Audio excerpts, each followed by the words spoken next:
Sa mapagpalang hapon po sa ating lahat at purihin po ang Panginoon na tayo po ay nakabalik sa ating gawain ngayong araw po ng Miyerkules. December na! dapat dapat ang bati na ngayon, Merry Christmas na. Ano po, purihin po ang Panginoon dahil po nung linggo ay hindi po tayo nagkaroon ng gawain. At ako naman po ay nakapagpaalam sa inyo nung Biyernes. Purihin po ang Panginoon na tayo po ay muling mag-aaral ng salita ng Diyos sa ating gawain ito ng Bible Study online. Nakita ko na po yung mga pangalan po andyan na po si Lenny Cruz, si aking may bahay, Aurora Milarpis Castro, Teresita Milarpis Castro, ganon din po kay Teresita Milarpis, kay Amalia Milarpis Santos, at ganon din po sa aking anak na si Sherwin William Castro, at ganon din po si Rolando Santos. Mamaya po ay madagdagan po ito. Mayroon po nagbabasa, magsusulat at nangangaral. Kaya unahin po natin yung pangangaral dahil hanggang ngayon po ako lamang po mag-isa ang nasa gawain. Wala po yung aking assistant nasa San Miguel. Doon po siya assistant nurse ng ating kasamang si Teresita Milarpis dahil siya po ay naoperahan. Purihin po ang Panginoon. Ating pong paksa ay ang ating dakilang ay ang hindi nagmamaliw na pag-ibig ng Diyos. Ang hindi nagmamaliw na pag-ibig ng Diyos. Amen. Lahat siguro pwede magsabi ng amen kasi totoo po yun. Hindi po nagmamaliw ang pag-ibig ng Diyos. Amen. Hallelujah. Purihin po ang Panginoon. Ang ating pong teksto ay mababasa po sa aklat ng Isaiah 49. Ito po ay nasa lumang tipan. Pakibuklat po kayo sa mga Bible sa tabi nila. Isaiah 49, chapter 14 to 16. Ang atin pong, to 17, ang atin pong pag-aaralan. Purihin po ang Panginoon. Sa lumang tipan po, Isaiah chapter 49, verse 14 to 17. Malinaw po. Doon po sa walang mga Bible, kayo po ay sumunod sa ating pagbasa. At ito po yung ating pinakateksto. Bakit po pinagmagatan natin ng ating paksa na ang hindi nagmamaliw na pag-ibig ng Diyos. Ang hindi kumukupas. Hindi po nagmamaliw. Forever yung kanyang pag-ibig. Purihin po ang Panginoon. Ito na po ang sabi. Ang sabi ng mga taga-Jerusalem, pinabayaan na tayo ni Yahweh. Nakalimutan na niya tayo. Sa 15, ang sagot ni Yahweh, malilimot kaya ng ina ang sarili niyang anak? Hindi kaya niya mahalin ang sanggol na iniluwal? Kung meron mang inang lumilimot sa kanyang bunso, ako'y hindi lilimot sa inyo kahit na sandali. 16. Jerusalem, hindi kita malilimot. Pagngalan mo ay nakasulat sa aking mga palad. Malapit nang dumating ang muling magtatayo sa iyo at ang nagwasak sa iyo ay paalis na. Purihin po ang Panginoon sa ating nabasa at napagpala na po ang kanyang salita na ating natunghayan. Purihin po ang Panginoon. Dadako po tayo sa aking introduction at hinango ko na naman po ito sa Daily Bread, Tagalog version, volume 22. Ang petsa po ay January 9. Purihin po ang Panginoon. Hirap ng maraming nasikaso. No? Purihin po ang Panginoon. Ang detective na si Alan Pinkerton, ang nagtatag ng Pinkerton National Detective Agency sa Estados Unidos noong 1850. Nakilala si Pinkerton nang malutas niya ang ilang nakawan sa tren. Naging tanyag din siya dahil nahadlangan niya ang planong pagpatay kay Abraham Lincoln, yung naging presidente po, nang manunumpa ito bilang Pangulo ng Estados Unidos. Ang kanilang ahensya ay kilalang-kilala sa kanilang logo, isang malaking matang nakadilat na may nakasulat na hindi kami natutulog. Nakatutulog tayo ng mahimbing kapag alam nating hindi mapapasok ang bahay natin. Pero may mga hindi rin naman makatulog dahil natatakot sa mga nangyayari at maaaring mangyari. Ang ilan ay natatakot o nininerbiyos dahil may nagkakagulo sa labas. Hindi naman makatulog ang iba dahil nag-aalala sa anak na may sakit. Sa mga panahong natatakot tayo, ninanais ng Diyos na humingi tayo ng tulong sa Kanya. Hindi siya umiidlip ni natutulog man. Sabi po sa awit 121 verse 4. Yun po, sabi po yun. Mababasa niyo po yun doon. Ipinapaalala sa awit 34:15 naman na ang mga mata ng Panginoon ay sa matuwid nakatitig at sa kanilang daing bukas ang kanyang pangdinig. Maaring si Pinkerton ay madalas nagising para magbantay, pero ang Diyos ni minsan ay hindi man lang natulog.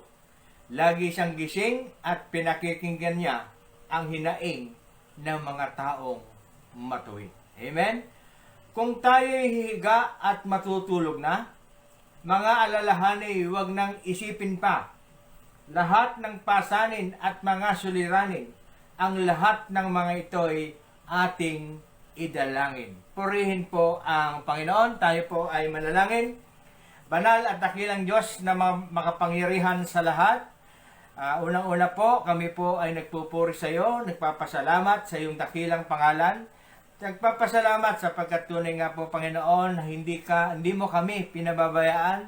Gaya po ng pangyayari ngayon na kami po ay nakabalik sa aming pag-aaral, sa aming muling pag-aaral ng iyong salita online. Dalangin namin, Panginoon, na patuloy mo kaming samahan sa aming gawain ito.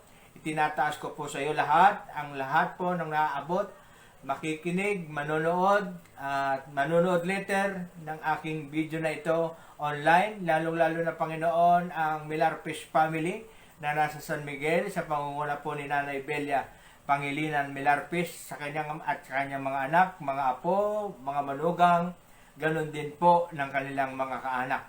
Dalangin ko, O Diyos, na kami nga po, Panginoon, ay iyong samahan sa hapong ito. Patnubayan mo po kami ng iyong Santo Espiritu upang ganap kaming makatugon, maunawaan ang lahat ng nais mo para sa amin sa hapong ito. Bigyan mo po kami ng pagpapala at ang bawat isa ay ganun din po na magkaroon po ng unawa at malawak na pag-iisip upang ang salita mo, Panginoon, ay aming mabatid. Salamat po, Panginoon. Papurit pagsamba, pagluwalhati ay sa iyo magpakailanman. Ito po ang samo namin dalangin sa pangalan ng aming Panginoong Hesukristo. Amen. Amen. Hallelujah. Yun nga po, sabi nga po, meron pong agency na hindi nakilala dahil sa kanilang hindi nagpapabaya na tungkulin bilang isang security agency. Kung meron galong mga security agency na hindi nagpapabaya sa kanilang tungkulin. At yun nga po yung kanilang sign na yung kanilang sign ng hanap buhay, yung mata na laging nakatulog. Ganun po ang isang halimbawa na ang Diyos ay hindi po tumitigil sa pagsusubaybay sa bawat isa sa atin. Ang sabi nga po doon, kung meron nga daw inang kung ang ina nga daw na hindi kayang malimutan ang kanyang mga anak. Totoo po yun. Noong araw po, di po ba meron pong kaso na mag-ina nag-aagawan sa isang anak at humarap kay Haring Solomon? Nang sabi po ni Haring Solomon, sige, putulin yung bata, pagtigisahin. Yung tunay na ina, huwag na po, ibigay na lamang po sa kanya. Kasi po, ganun po ang malasakit ng isang ina sa kanyang anak. Ganun po ang Diyos. Pero, meron daw pong ina, kung sakali man ang ina ay makalimot sa kanyang bunso. Dalawa po yun. Totoo po, may nangyayari po ngayon. Noong isang araw na balita sa TV, isang batang, buti po naligtas. Biro niyo po, magdamag. Itinapon sa kalsada, sa kahon. At nung makita, umaga, at buti po nakita at buhay pa. Ngayon po, marami pong nag-aagawan na gustong kumuha dun sa bata. Napakaganda po ng bata. Kung may inang ganon, ang Diyos ay hindi nagbabago. Kaya kung may inang hindi nakakalimot sa kanyang mga anak, at kung mayroong inang nakalilimot sa kanyang mga anak, ang Diyos, kailanman, forever, hindi niya tayo malilimutan. Amen? Hallelujah. Yun po yung ating mensahe. Ayon po sa ating nabasa, sa 14, ang sabi. Ang sabi ng mga taga-Jerusalem, pinabayaan na tayo ni Yahweh. Nakalimutan na niya tayo. Sa pagkakataon po, nung nakaraang bagyo, nakalipas na mga pangyayari sa ating buhay, nitong November, nakaranas tayo ng ilang bagyo ng malalakas. Maraming nagtanong, natutulog ba ang Diyos? Nasaan ang Diyos? Marami po sa mga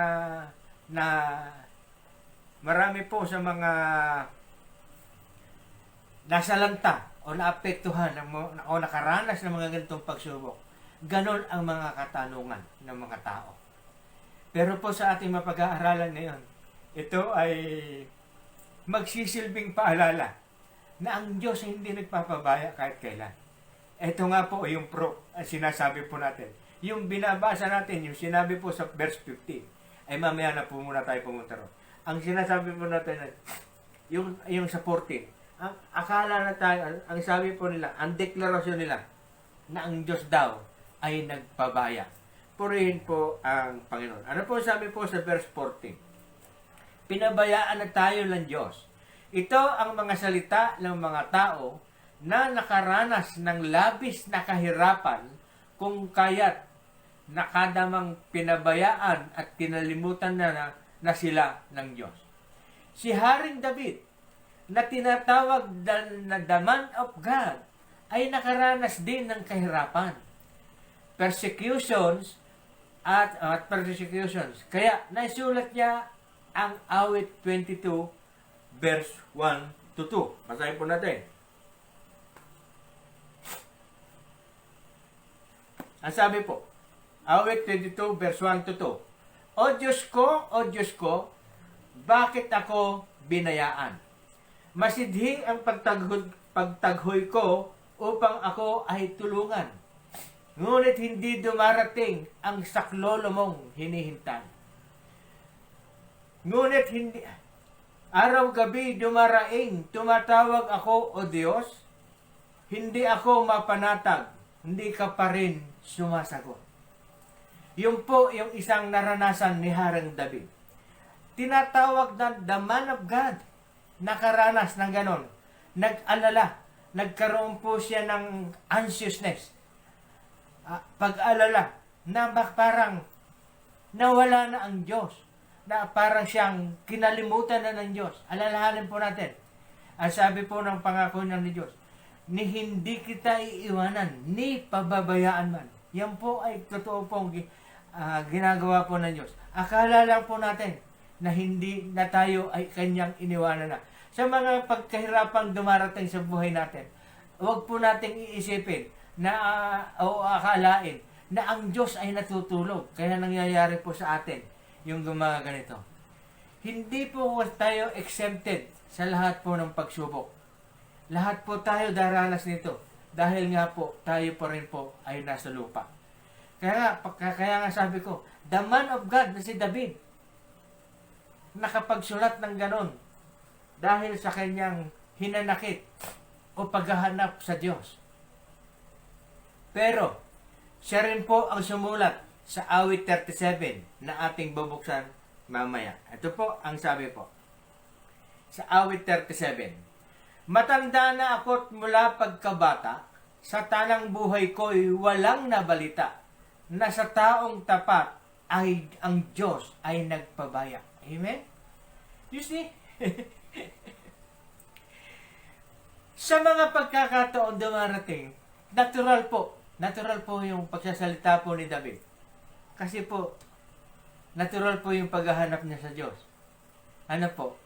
Sa ating mga experiences sa buhay, pag tayo po ay nakakaranas ng mga ganitong pagsubok, nagtatanong din tayo. Natural po yun.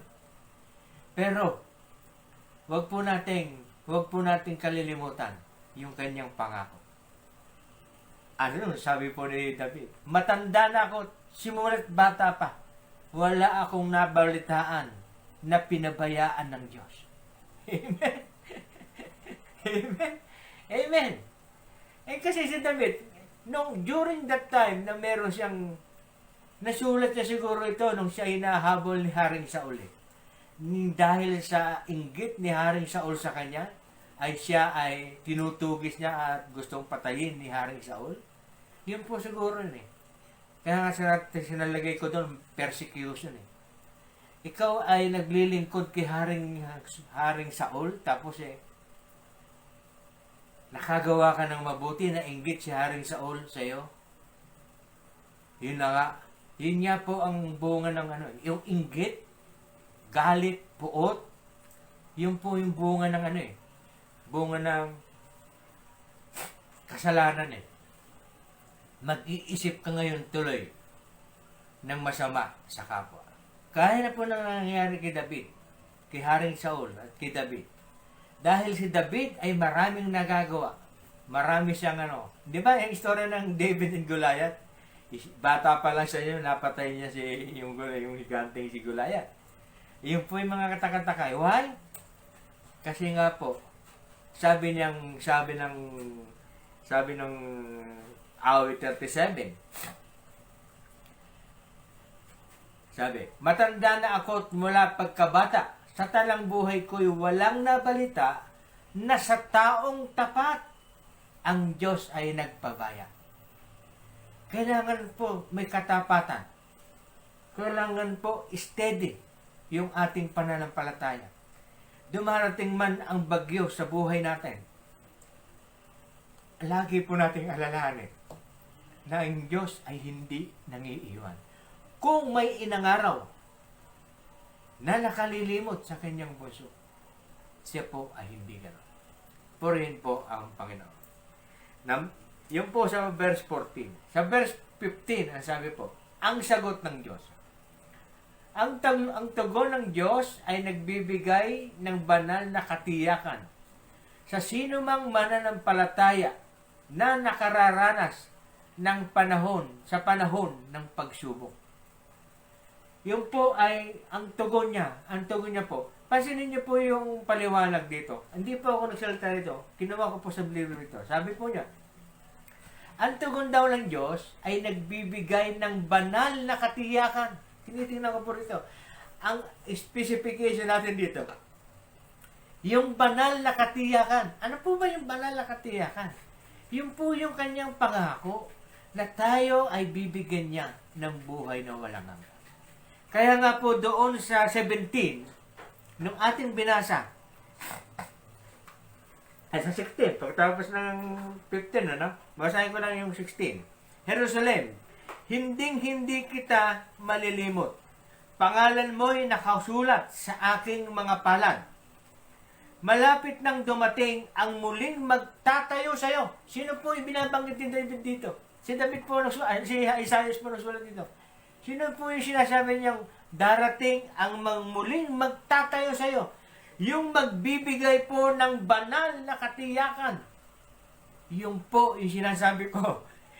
Kaya hindi po nagwawakas dito yung buhay natin Meron po tayong buhay doon sa kabila. Yung po, yung sinasabi ng ating pag-aaral. Ang ating pong pagre-reliyon, yung, kaya po tayo na nagre-reliyon, ay para po sa ating espiritu.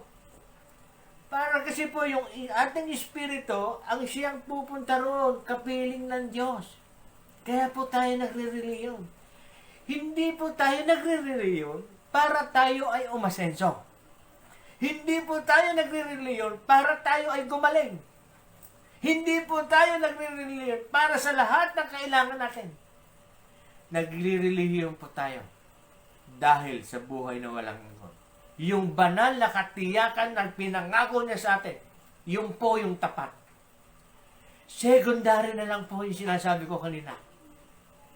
Kaya nga po sabi niya sa unang Korinto 15, sabi niya, kung 15:19, kung ang pag-asa natin kay Kristo ay sa buhay lang na ito, tayo na ang pinakakawawa.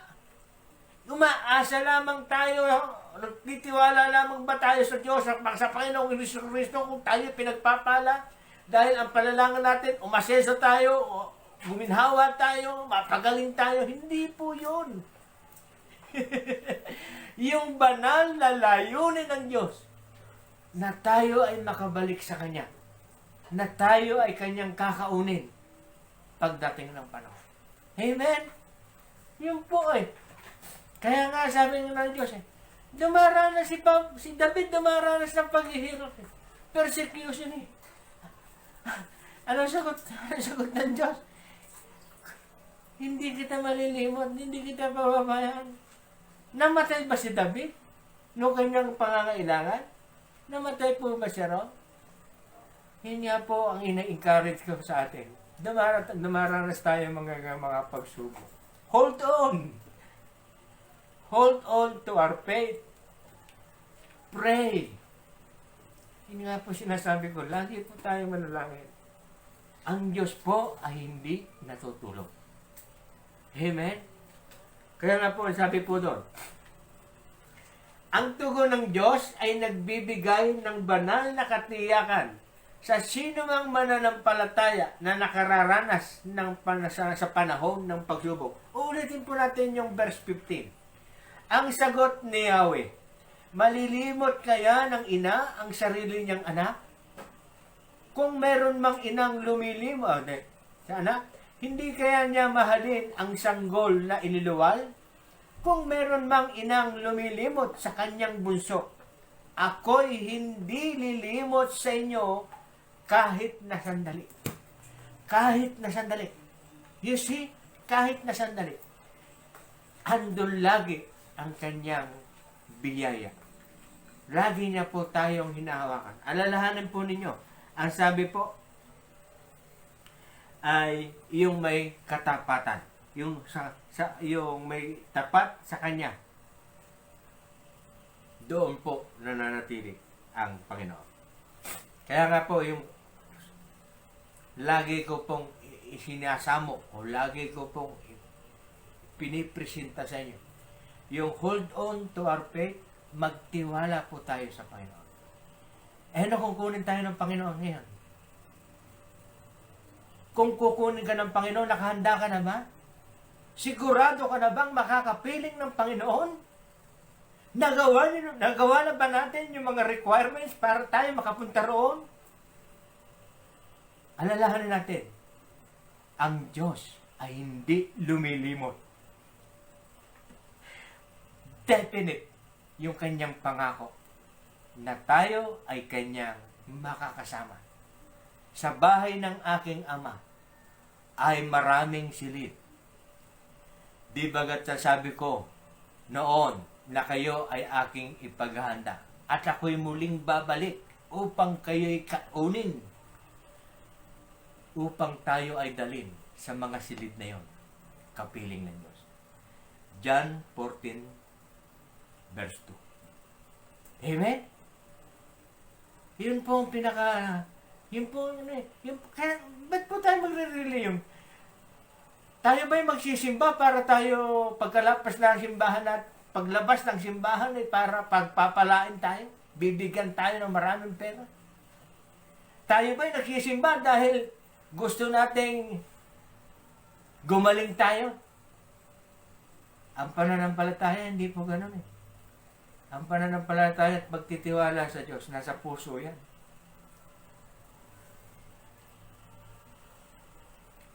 Tama po ba? Kung really yun eh, yun lang ang hagad natin. Tayo na pinakakawawa. Oo, alam ng Diyos lahat na kailangan natin. Di po ba sabi niya doon sa Mateo? Bago kayo manalangin, bago kayo humiling, alam na ng Diyos yun yung kailangan niyo. Bago kayo humiling, alam na ng Diyos. Kaya nga, sasabihin natin idadalangin tayo. Alam na ng Diyos natin. God is a God of anticipation. Na-anticipate niya na lahat. Ang tanong nga di po ba? Ang tanong nga di ba God created the heaven and the earth for 6 days? Lahat, lahat, for 6 days, create niya lahat. At bakit huli ang tao na kanyang kinirate? Di po ba? Na pag-aralan natin to. Bakit pa huli? Nilikha niya ang dagat, ang tubig, ang araw, lahat. Puno, ibon, hayop. Bakit yung tao huli? Why? In-anticipate niya na ito ay gagamitin ng special sa akin ang tao. Tayo po yun.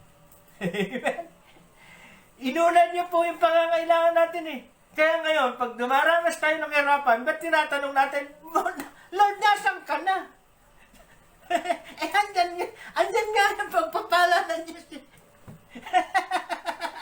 Amen? Di po ba? Andyan lagi Di ba na-example ko na rin po sa inyo? Ang biyaya ng Panginoon sobra-sobra. Pumunta ko po sa likod ng palengke, dami pong nabulok na kamatis, sibuyas, gulay. Sobra-sobra. Di po ba? Nakalimot po ba ang Diyos? Kung nakalimot ang Diyos, baka kanina hindi niya pinasikat ang araw. Kung nakalimot ang Diyos, baka pinatigil niya ang hangin. Kung nakalimot ang Diyos, baka mamaya hindi lumubog ang araw. Kung nakalimot ang Diyos, baka mamayang gabi hindi sumikat ang buwan.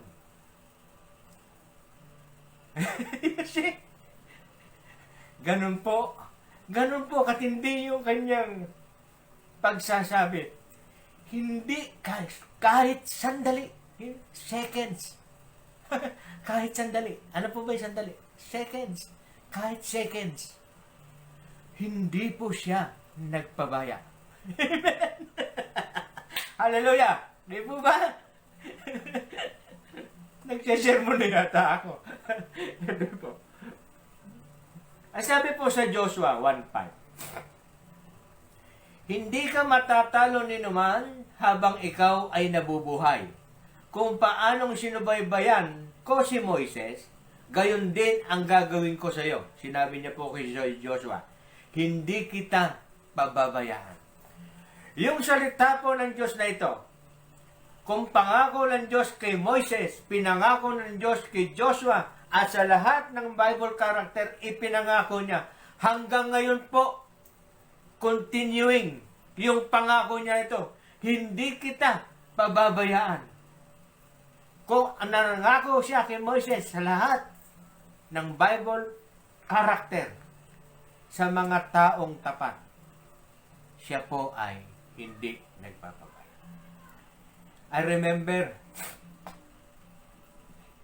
nakaranas man si Teresita ng pagsubok, yung kanyang pangyayari sa pagkadulas, at nagkaroon po ng operasyon, yung kanyang tuhod. Ano po nangyari? God provide.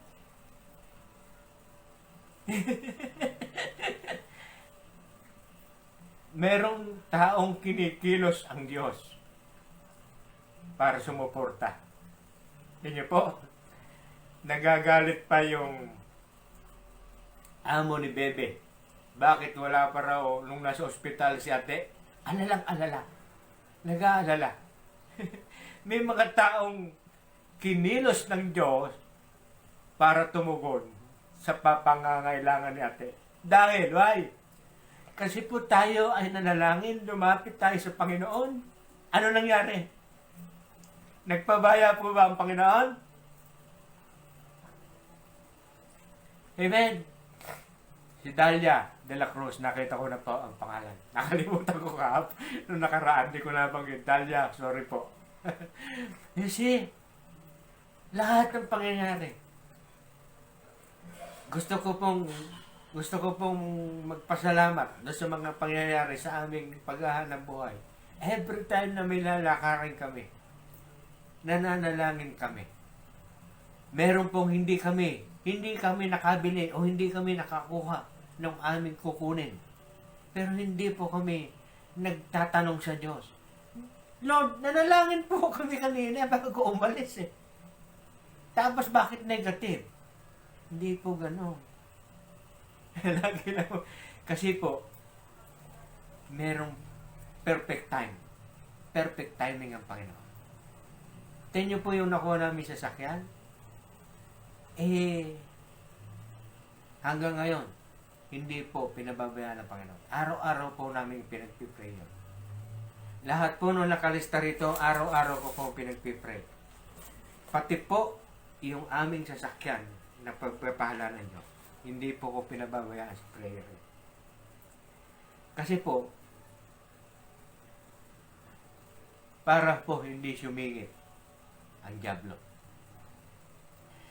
Merong gap pag tayo ay nakalimot sa pananalangin. O may gap kung tayo ay nakalimot sa presensya ng Panginoon. Merong gap, papasok po yung dyablo. Gagawin ka ng busy.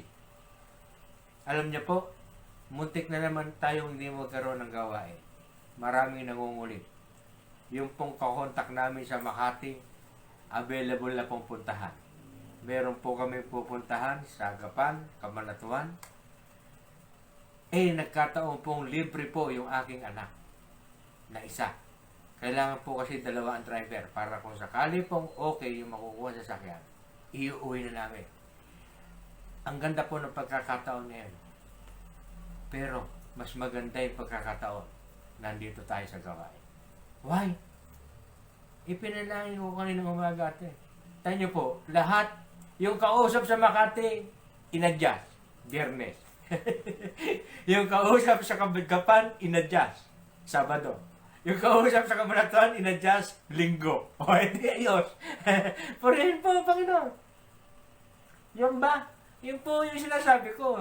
Kasi nga, nagtitiwala tayo sa Diyos. Ang pabayaan natin ng Diyos ang kumilos doon sa lahat ng ang tabay lang tayo. Palangala, darating po yung pagpapala niya. Purin po ang Panginoon. Ito po yung, ang sagot ng Diyos ay meron pong 3 division. Tama. Meron na naman po tayong 10 minutes. Naka 20 minutes na pala tayo sa sermon ko. Sermon po ba o aral? Purihin po, Panginoon. Wala kasi nagbabawal sa akin. Oy. Pag gano'n na nagpasermon na ang dating, may kumakalabit na sa tuhod ko eh. Wala. Libre ako ngayon. Libre ako mag-sermon ngayon. Purihin po ang Panginoon. Hallelujah. Sabi po, ang pag-ibig niya sa atin ay higit kaysa karaniwang pag-ibig ng mapagmahal na ina para sa kanyang anak. Kung kaya't hindi dapat isiping tayo'y nalilimutan niya, lalo na sa panahon ng ating kawalang pag-asa at dalamhati. Ang sabi po sa Awit 103, verse 3, 103, verse 4 and 6. Ang sabi po, 103, verse 4 and 6. Ang sabi ito, sa bingit ng kamatayan, ako ay inililigtas at pinagpapala ako sa pag-ibig niya't habag. Sa sarili, ang dulot niya ay kasiyahan habang buhay. Kaya naman ang lakas ko ay lakas ng kabataan. Katulad ng sa agila, ang taglay kong kalakasan. Yan po ang sinasabi, ang pag-ibig niya sa atin ay higit kaysa pangkaraniwang ina na nagmamahal sa kanyang anak. Ganon din po sa 13, kung paano nahahabag ang ama sa anak niya, gayon siya nahahabag sa may takot sa kanya. You see? Nahabag siya sa may takot, nahabag siya sa may nagtitiwala sa kanya. You see? Kaya nga po, yung sabi ko, yung aming araw, yung aming mga schedule, naiaayos. Alam niyo po, nung linggo, dapat hindi ako nagpaalam eh. Nagtuloy po sana tayo ng gawain. Dumating po kami rito, mag-aalas 12. Oh, mag-aalauna na pala. Pero pwede pang mag-Bible study kung sakasakali. Kaya lang hindi ko rin kasi inaasahan na makakabalik kami ng ganong oras. Eh, na-broadcast ko na hindi tayo magkakaroon ng gawain. Kaya hindi ko na lamang po itinuloy. Alam niyo po, kumikilos talaga ang Panginoon. Huwag lang matigil ang gawain eh. Kumikilos po. Hindi po hadlang. Hindi po hadlang yung trabaho. Huwag po natin gawin pong komplikasyon nyo. Eh Lord, hindi ako makakarating, hindi ako makakatugon sa kagustuhan mo dahil may trabaho. Marami po tayo. Di po ba, seek ye first the kingdom of God and His righteousness, and all these things shall be added unto you. Matthew 6:33. Ang sabi po. Ganon din po, sabi po sa awit 145. Verses 8 and 9. Ang sabi po, o itong si Yahweh ay puspos ng pag-ibig at lipos ng habag. Lipos ng habag. Banayad magalit, ang pag-ibig niya ay hindi kukupas. Si David na po ang nagsasabi dito. Siya ay mabuti at kahit kanino'y hindi nagtatangi. Sa kanyang nilikha, ang pagtingin niya ay mamamalagi. You see? Forever yung kanyang pagtingin. Hindi po siya nagtatangi. Amen? Purihin po ang Panginoon. Letter B, ang sabi po, ang habag niya sa atin ay hindi kailanman magmamaliw sa kabila ng mga pangyayari sa buhay. Siya ay nagbabantay sa atin ng may labis na pagkagiliw at pagmamahal, at maaari tayong manatili sa matibay na paniniwala na hindi niya tayo iiwanan. Sabi po sa Isaiah 30 verse 18, ngunit ang Diyos ay naghihintay upang tulungan kayo at kahabagan. Diyos na makatarungan itong si Yahweh, mapalad ang lahat na nagtitiwala sa Kanya. You see? Naghihintay. Kaya nga po sabi ko sa inyo, yung biyaya ng Diyos, nandyan na yun eh. Hinihintay na lamang po ng Diyos na hingin natin sa Kanya. Amen? Hallelujah. Hebreo 4:16, ang sabi, kaya't huwag na tayong mag-atubiling lumapit sa trono ng Diyos, ng mahabaging Diyos, at doon kakamtan natin ang habag at kalinga sa panahong kailangan natin ito. Amen? Huwag na tayo raw mag-atubili. Madalas nating nagagamit ito. No? Huwag po tayong mag-atubili. Huwag po tayong mag-aalilangan. Basta sabihin lang nga po natin, sabihin yung kailangan natin. At huwag po tayong, huwag po natin sinasabing asahan ng tawag doon. Kasi pag nagsabi tayo, inaasahan natin, dyan na kagad eh. Ginagawa natin instant eh. Magtiwala lang mo po tayo. Nanalangin tayo. Ang gusto natin, andyan na kagad. Pag hindi nasagot, ay hindi na ako mananalangin. Tinatamad ng tao. Kasi wala naman sagot. Hindi po ganon. Hindi po ganon. Hindi mo sabihin, yung pagtitiwala mo, nakikita na doon sa tuloy yung pagtitiwala mo eh. Nanalangin ka kayo, hindi mo nakuha. Hindi na ako nanalangin. Nakita tuloy. Nasubok tuloy ng Diyos. Huh? Ikaw pala hanggang dyan lang. Hindi po ba? Huwag tayong pasusubok sa Diyos. Pray continually. Sabi po, 1 Thessalonians 5:17. Pray continually. Pray continually. Tuloy-tuloy lang po. Pag hindi po natanggap, huwag po tayong manghihinawa. Just pray, pray, pray, pray, pray, pray. Amen. Hallelujah. Letter C. Ang katunayan ng dakilang pag-ibig ng Diyos ay yaong Kanya tayong iniukit sa Kanyang palad upang tayo hindi niya kailanman malilimutan. You see? Diba? Ang mga pilat sa Kanyang kamay ay laging nasa paningin niya bilang tagapagpaalala ng dakila niyang pag-ibig na Kanyang ibinuhos sa atin at ng Kanyang paghahangad na tayo ay mapangalagahan. Tayo po, kung titingnan niyo po yung naaalala po ng Diyos yung Kanyang pagkapako dito sa lupa. Yung tayo, kung ang yung pag-aalala niya sa atin ay iginuhit niya na sa Kanyang palad para tayo ay hindi tayo makalimutan. Sabi ng Diyos, ganon din yung palang pagkapako sa krus. Ito po pala ay tanda. Tanda na tayo ay hindi pinabayaan ng Diyos. Amen. Why? Dahil sa gayon na lamang ang pag-ibig ng Diyos sa sanlibutan. Ibinigay niya ang Kanyang bugtong na anak upang ang sinumang sumampalataya ay hindi mapapahamak, kundi magkaroon ng buhay na walang hanggan. You see? Kaya nga po, namatay ang Panginoong Hesukristo dahil sa laki ng pag-ibig ng Diyos sa inyo, sa akin, at sa ating lahat. Amen? Malinaw po? Ganon po. Tanda po yun. Kung ang Diyos, itinitik niya yung Kanyang pangako sa Kanyang palad para hindi raw niya makalimutan. Sa ang Panginoong Hesukristo, natatandaan niya ang Kanyang pag-ibig sa atin kung Kanyang makikita ang Kanyang palad na may butas. Dahil sa pag-ibig niyang Diyos sa atin yan. Sa pag-ibig ni Kristo. Ang sabi po sa Roma, chapter 5, verse 6 to 9. Ang sabi po, ito yata ang hindi ko nahanda.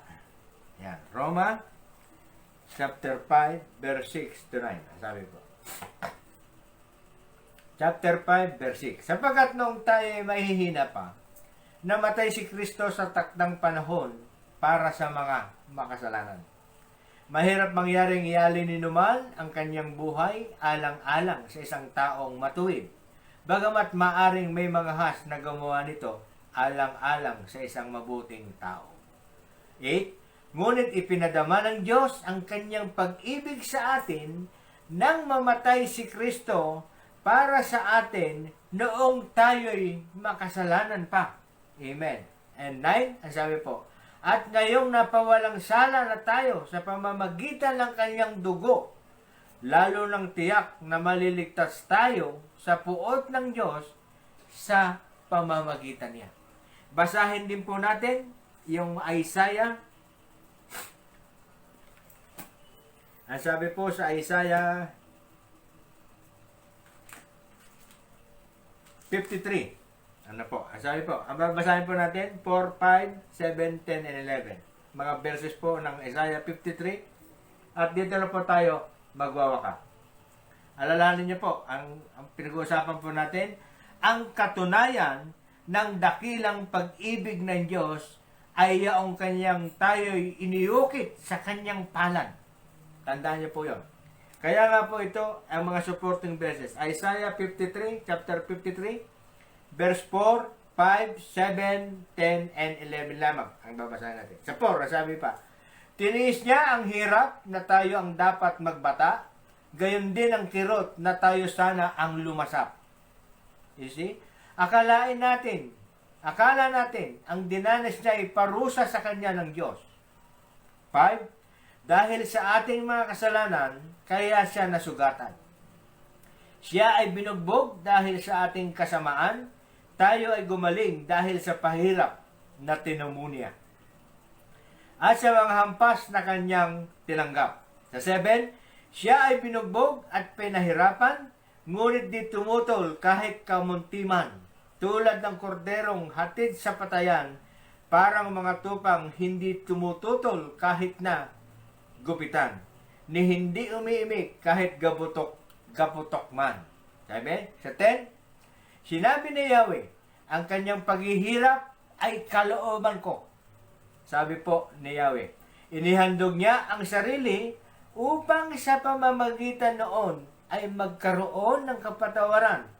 Dahil dito'y mabubuhay siya ng matagal, makikita ang lahing susunod sa kanya at sa pamamagitan niya'y maisasagawa ang aking panukala. 11, pagkatapos ng pagdurusa, lalasap siya ng ligaya, malalaman niyang hindi nawalan ng kabuluhan ang kanyang pagtitiis. Purihin po ang Panginoon. Dahil nga po, yung doon po sa kanyang pagkapako sa krus, at yung kanyang dinanas na hirap, na ipalasap ng Diyos kung gaano niya tayo inibig.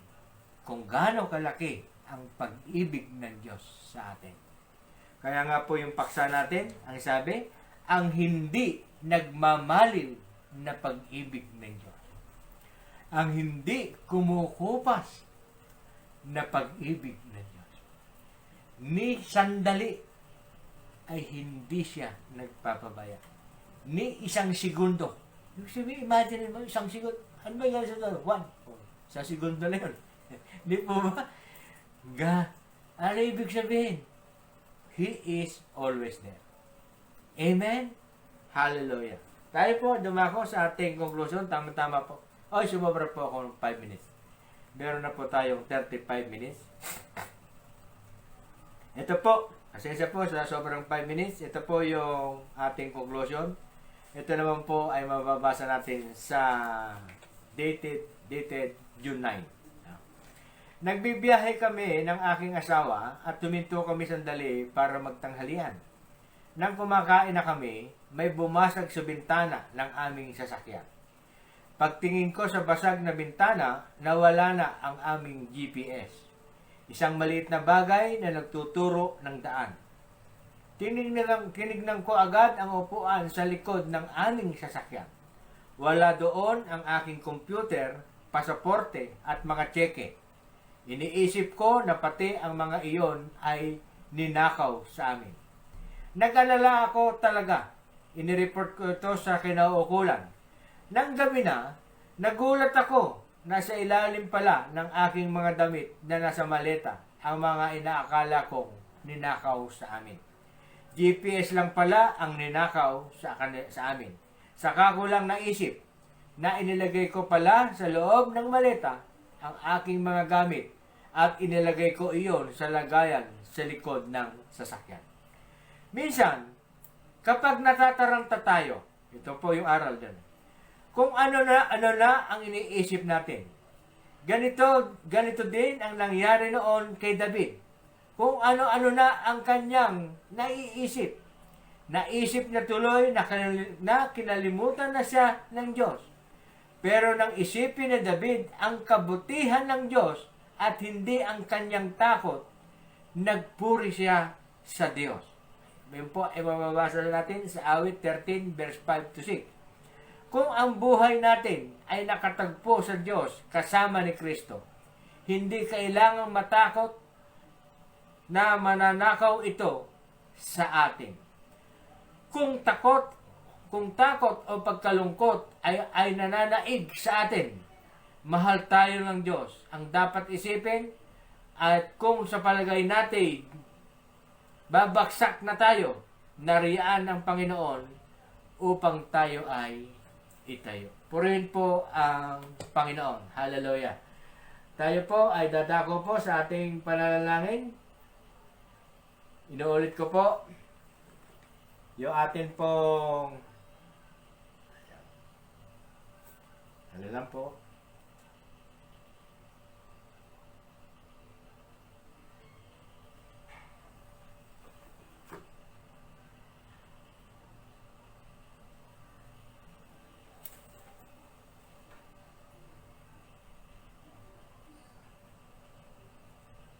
Amen. Hallelujah. Dago po tayo sa ating pananalangin.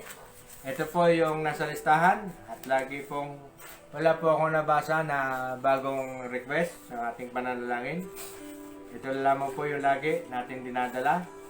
Lagi po nating isinasamo sa Panginoon yung kagalingan po para healing and recovery po para kay Francis Pulido, Remedios Santos, Nelson Manso, ganun din po para kay Butch de Guzman, recovery po para sa kanila, ganun din po ganap na buhay po para kay Lian Diolaso, at total recovery po sa aking batchmate na si Eddie Hilario at kay Juby Moyo sa kanilang nagdaan na karamdaman, at ganun din po total recovery po para kay Teresita Milarpis sa kanyang nakaraang operasyon sa kanyang tuhod.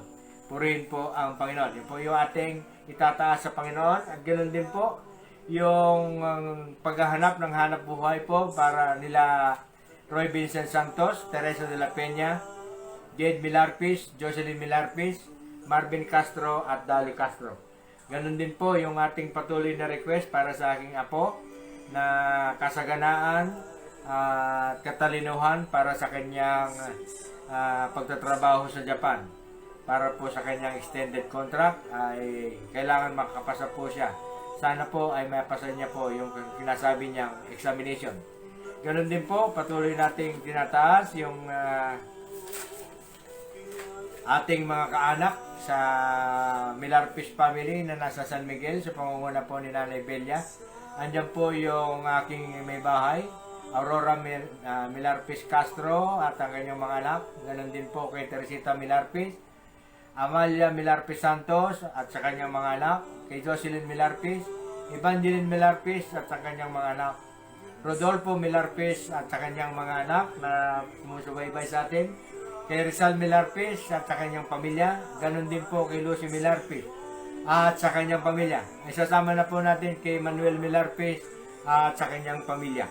Purihin po ang Panginoon. Ganon din po sa kanilang mga kaanak na sumusubaybay sa ating gawain, kay Ador Bilio, Joanna Lacasandili, Roda Padero, Marcia Pajardo, Juby Moyo, kay Lenny Cruz at kay Dalia de la Cruz. Ganon din po sa aking mga batchmate na patuloy na sumusuporta at nakikita ko pong laging naka-view o laging nag-view o sa ating gawain, kay Eloisa Tolentino Estrella, kay Gloria Bravo, kay Rufina Roque, Maria P. Sevilla, kay Albert Kundangan, kay Roberto Hernandez, kay Emil Santos, kay Mario Jose, kay Edna Estrella, at ganoon din po kay Gloria Santa Ana.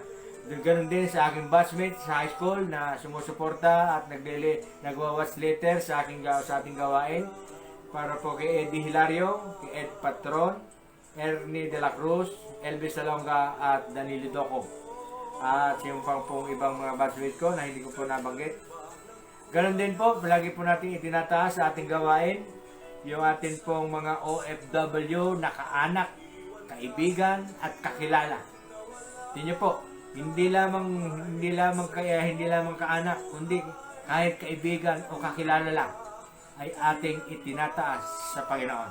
Yun po, sa Japan, si John Patrick Castro, Gerardo Angelo Gaspar, Leonard Caparas, kay Juby Moyo and family, nasa Japan, J.R. Santos, Jesusa Corpus Castro, yung aking mga pamangkin, kay Glenda Enriquez Yamaguchi.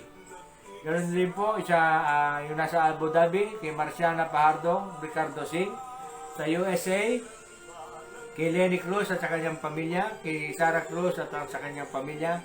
Ganon din po sa Dubai, kay Lucy Milarpis, sa Taiwan, kay Andoria, sa Middle East, kay Ed Cabrera, Cathy Cabrera, Jason Cabrera, Lynn Maglake at Butch Gonzalez.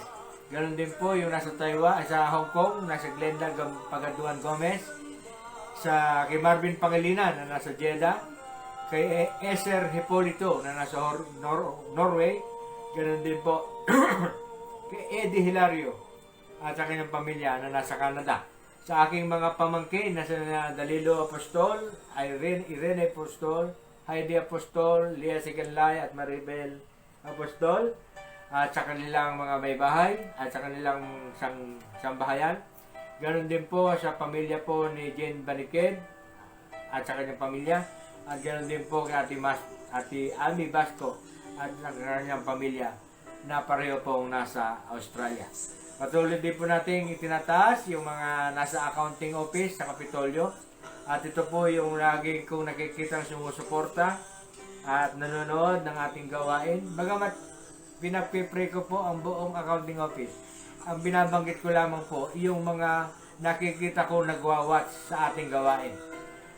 Ito po kay Ate Merlin de Belen Paulino, kay Ate Susan Tanjama, kay Ate Nancy Enriquez, kay Ate Esme Torres, kay Kuya Romel Santos, kay Kuya Alfred Marquez, at kay Ate Vicky Centeno. Ganon din po sa aking mga kaibigan, kay Ricardo Singh, na nabanggit ko na po kanina, nasa Abu Dhabi, kay Rodolfo Singh, na kanyang kambal, nasa Nabaliches, at sa aming kaibigan na si Chris Rieta. Ganon din po kay Angelina Meneses. Ano po? Ganon din po sa aking mga kasamahan na mga lingkod ng Panginoon sa Paumbong, kay Pastora Aileen Manumbas, kay ganon din po kay Pastor Efren Nicolas Jr. At ganon din po sa aking mga kapitbahay na sumusubaybay sa ating gawain, kay Ate Nita Panganiban at sa kanyang pamilya, kay Milet Panganiban, Isabel Baldon, Mayan Rase Gonzales, at sa ating mga kaanak na si Jinky Castro, Jinky Estrada, Evelyn Pangilinan, Menard Domingo, Berna Castro Domingo, at ganoon din po kay Francis Pulido. Purihin po ang Panginoon. Palagi ko ay wala na po akong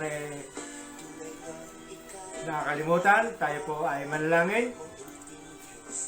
Lord, dalangin po, Panginoon namin sa hapong ito, na ikaw nga po, Panginoon, ay aming mabigyan ng isang masaganang papuri at pasasalamat. Tunay nga po, Panginoon, na sa oras na ito ay nangungusap ka sa aming kalagitnaan, na sa pamamagitan po ng aming paglapit at pagsusumamo sa lahat po ng nabanggit po namin na pangalan sa mga papel na ito. Amin ko na pong itinataas sila sa iyo, Panginoon. Alam ko po, Panginoon, na hindi lingid na sa iyo ang kanilang mga pangalan, dahil tunay nga po, Panginoon, na sila nga po ay amin ang itinataas araw-araw sa aming devotion. Lalo-lalo na, Panginoon, sa ganitong gawain ng Bible study. Kaya nga po, Panginoon, hindi ko na po iisa-isahin ang bawat isa. Itinataas ko po ang lahat ng pangalan ng aking nabasa rito. Ang humihiling po ng mga kagalingan ay iyong pagagalingin. Ang humihiling po ng hanap buhay ay bibigyan mo po ng hanap buhay. Ang lahat po ng narito mga pangalan ay iyong pagpapalain, iyong iingatan, iyong gagabayan, iyong pagpapatnubayan. At alam din po namin, dahil sa sabi mo kanina, hindi mo kami iniiwan, hindi mo kami pababayaan ni sandali, ay hindi mo kami pinababayaan. Salamat po, Panginoon, sa iyong pangako. Aangkinin namin, Panginoon, ang sabi mo, na kahit sandali ay hindi mo kami pababayaan. Tunay nga po, Panginoon, na napakadakila ng iyong pag-ibig sa amin. Hindi ka nagmamaling, hindi kumukupas ang iyong pag-ibig sa amin. Salamat po, Panginoon. Patuloy po na pinilalapit ko sa iyo ang lahat ng pangalan ito. Ngayon pa lamang, Panginoon, ay tinatanggap na namin ang lahat ng katugunan sa aming panalangin. Hindi ko na po iisa-isahin. Alam ko, O Diyos, na tunay nga po na kumikilos ka sa aming kalagitnaan. Hindi mo kami pinabayaan sa aming gawain. Tunay nga po, Panginoon, na kami ay iyong pinapatnubayan. Ang mga taong nagtitiwala sa iyo, ang mga taong ang pananampalataya ay hindi nagbabago. Ganon ka rin, Panginoon. Ikaw ay hindi nagbabago ni lumilimot sa iyong pangako. Salamat po, Panginoon. Tunay nga po na napakadakila ng iyong pag-ibig sa amin. Salamat po para kagalingan po at sa nagdaang operasyon po ni Teresita Milarpis. Salamat po, Panginoon, sa provision mo sa lahat ng mga tumulong, Panginoon, sa kanyang operasyon. Ganon din po sa lahat po ng kumilos at nagkaroon po ng malasakit na siya po ay maoperahan. Ganon po, Panginoon, nagtiwala ang bawat isa na ikaw nga po, Panginoon, ang siyang patuloy na kumikilos at hindi nagpapabaya sa bawat isa na nagtitiwala sa iyo. Salamat po, Panginoon. Dalangin na lang namin, Panginoon, ang recovery po. Na sana po ang kanyang operasyon ay matagumpay at mabalik sa dati ang kanyang tuhod. At dalangin ko rin po, Panginoon, yung patuloy po na pangangailangan niya sa kanyang gamot, sa pagmimintin po habang sa kanyang pagpapagaling ng kanyang operasyon sa kanyang tuhod, ay iyong ipoprovide. Salamat po, Panginoon. Ngayon pa lamang po, Panginoon, ay itinataas na namin sa iyo ang pasasalamat sa iyong pagtulong. Sa lahat po ng may kagaling, sa lahat po ng may mga karamdaman, dalangin ko, O Diyos, ang iyong kagalingan. Sa bawat isa, ganun din po sa lahat po ng namumuno ng aming lalawigan, sa aming Governor Daniel Fernando. Ganun din po sa aming Vice Governor Willie C. Alvarado. Ganun din po sa lahat po ng empleyado ng Accounting Office sa Kapitolyo at sa lahat po ng sangguniang panglalawigan. Itinataas ko po sila sa iyo, Panginoon. Pagpapala at pag-iingat po sa bawat isa sa kanila. Ganun din po, Panginoon, ang kalakasang espiritual, kalakasang material. Salamat po, Panginoon. Ang papurit pagsamba, pagluwalhati at pagdakila ay sa iyo magpakailanman. Ito po ang samo namin dalangin sa matamis na pangalan ng aming Panginoong Hesus Kristo. Amen. Hallelujah. Purihin po ang Panginoon.